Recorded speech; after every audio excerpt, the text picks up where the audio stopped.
코미디보다 더 웃긴다. 요즘 법사위를 두고 하는 말입니다. 열렸다 하면 그저 설전과 고성이 기본인데요. 어제는 윤 대통령 탄핵 청문회 실시를 두고 여야가 충돌을 했습니다. 그런가 하면 존경하고 싶다. 그런 말 하지 마라. 마치 보름 전에 있었던 그 설전이 그대로 판박이처럼 반복이 됐습니다. 어떤 설전인지 비교해서 한번 보시죠. 다음은 송석준 의원님 인사 말씀해 주십시오. 존경하고픈 정청래 위원장님과 동료 우리 법사위원님 여러분 반갑습니다. 존경할 마음도 없으면 존경하고픈도 자제해 주시고 그리고 그런 말로 희화화시키지 않았으면 좋겠습니다. 존경하고픈 위원장님 식사 잘하셨죠? 발언을 중지합니다. 예. 왜 중지합니까? 지난번에도 존경하고픈 얘기하셨죠? 계속 하실 겁니까? 위원회의 질서를 어지럽힌다고 제가 판단합니다. 그런 말 하지 않는 게 좋을 것 같습니다.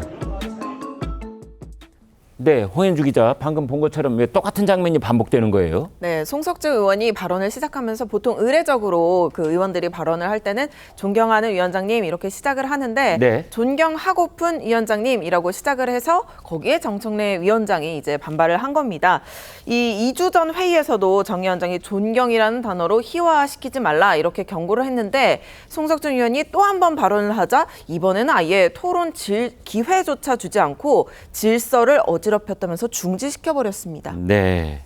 이제 그래서 저희가 정말 다시는 보고 싶지 않은 그런 장면들이 계속 반복적으로 보여주고 있는 셈인데요. 최 국장님, 네. 지금 이제 정청래 위원장 계속 이제 카메라가 포커스를 맞추고 있는데 기분이 상할 수도 있지만 욕설을 들은 것도 아닌데 이제 의원들의 발언을 중단시키고 이건 국회의 질서를 잡기 위한 국회법 규정에 따른 것이다 이런 말을 했어요.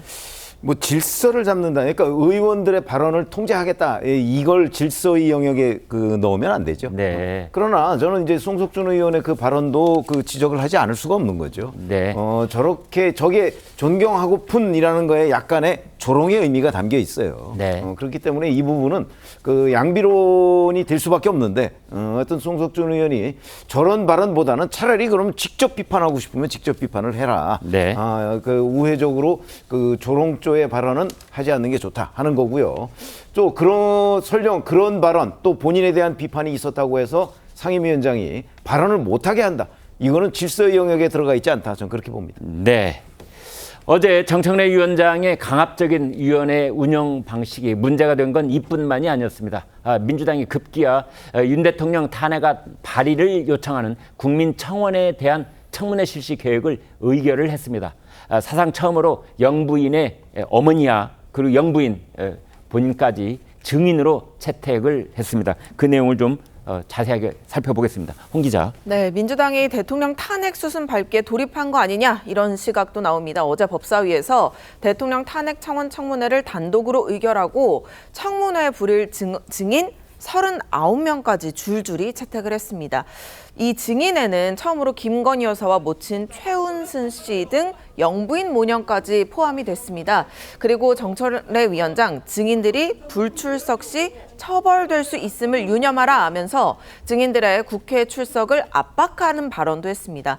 여권 고위 관계자는 야당이 폭주기관차처럼 일방 주도하는 청문회에 끌려다닐 필요가 없다면서 김 여사 모녀의 청문회 불출석 방침을 시사했습니다. 네. 여기서 영상을 하나 또 저희하고 같이 보도록 하시겠습니다. 정청래 위원장 전혀 문제가 없다 이런 입장을 고수를 하고 있는데요. 이에 대해서 국민의힘은 민주당이 입만 열면 탄핵을 외치는 게 아니라 민생을 외치길 바란다 이런 지적을 하기도 했습니다. 그 목소리 이어서 들어보시겠습니다. 국회법에서는 중요한 중대한 의안에 대해서는 법률뿐만 아니라 이슈, 사안에 대해서는 청문회를 열 수 있다 이렇게 돼 있고요. 대통령의 부인과 그 장모, 그 모녀를 부를 수도 있는 거예요? 권투 선수는 링 밖에서 주먹을 휘두르지 않습니다.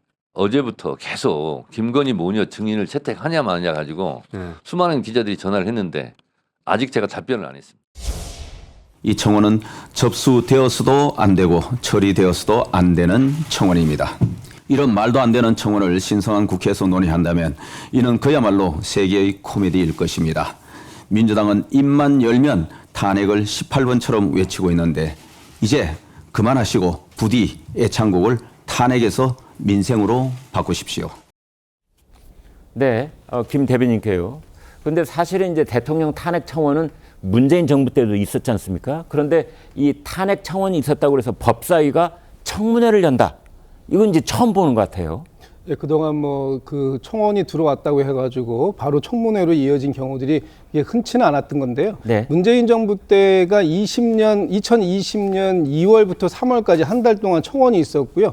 그 청원이 이제 국회로 넘어왔는데 그때 또 20년 4월 달에 또 총선이 있었지 네. 않습니까? 그래서 총선 과정 때문에 뭐 그런 과정들이 없었고 또 5월 30일 날 20대 국회가 임기가 종료하면서 자동적으로 이 안건이 같이 이제 폐기가 된 그런 상황이었기 때문에 네. 그때는 이제 이 상황을 진행하지 못했던 거죠. 아, 예. 이제 그런 여러 가지 조건들이 사실은 맞물려 있었다. 이렇게 보시면 되겠습니다.